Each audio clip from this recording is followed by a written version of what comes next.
Après 5 ans de vie étudiante, artistique et militante, nous sommes de plus en plus désireux de découvrir le monde de nos propres yeux. Nous décidons donc de rompre avec notre routine, les apéros tricots, les vélorussions, les fest-noz, le militantisme.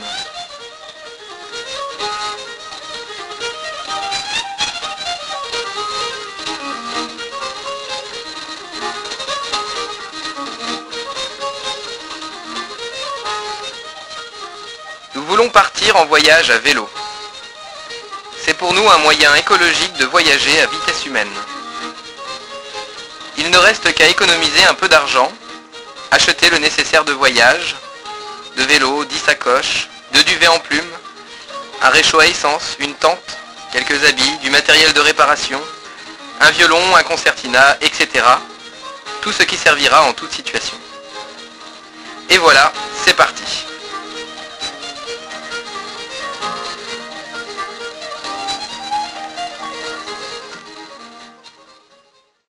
Nous partons vers l'Est. La direction, plus loin. Nous commençons par traverser l'Europe, heureux de voyager en toute liberté, de manière simple, économique et respectueuse de l'environnement. Nous profitons des chemins de halage du Danube, des jolies campagnes roumaines aux chemins chaotiques, des grandes prairies hongroises et surtout des routes. Agréables tant qu'il n'y a pas de voiture. Parfois nous sommes vraiment crevés. D'autres fois ce sont nos vélos. Il arrive aussi que la boue s'en mêle.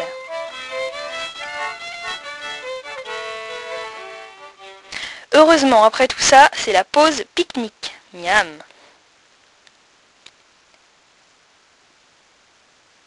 Et la pause tout court. Et c'est reparti.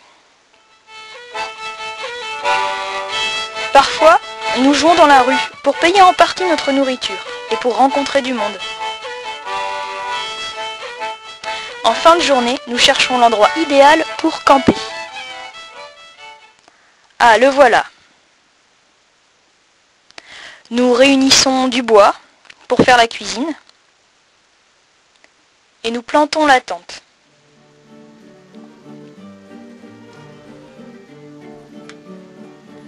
Puis c'est l'heure de la douche froide. 1 litre peut suffire si on se débrouille bien. Avant de nous coucher, nous rédigeons notre carnet de voyage et l'illustrons de quelques dessins. Et si on a de la chance, on nous invite à la fête du village. Pour la soirée, à danser, écouter de la musique ou trinquer. Avec François par exemple, en discutant de Napoléon. Enfin, lui en tchèque et nous en français.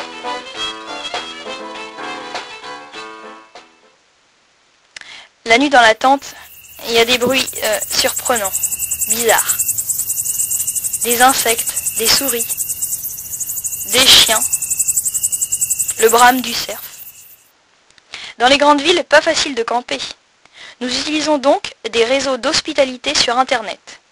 Ce sont des gens qui aiment recevoir gratuitement d'autres gens, simplement pour passer un bon moment avec eux et leur faire découvrir leur pays.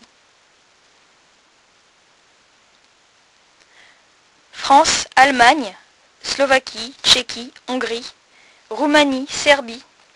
Au fil des pays, nous découvrons que les campagnes d'Europe de l'Est ressemblent drôlement à celles de nos arrière-grands-pères et grands-mères.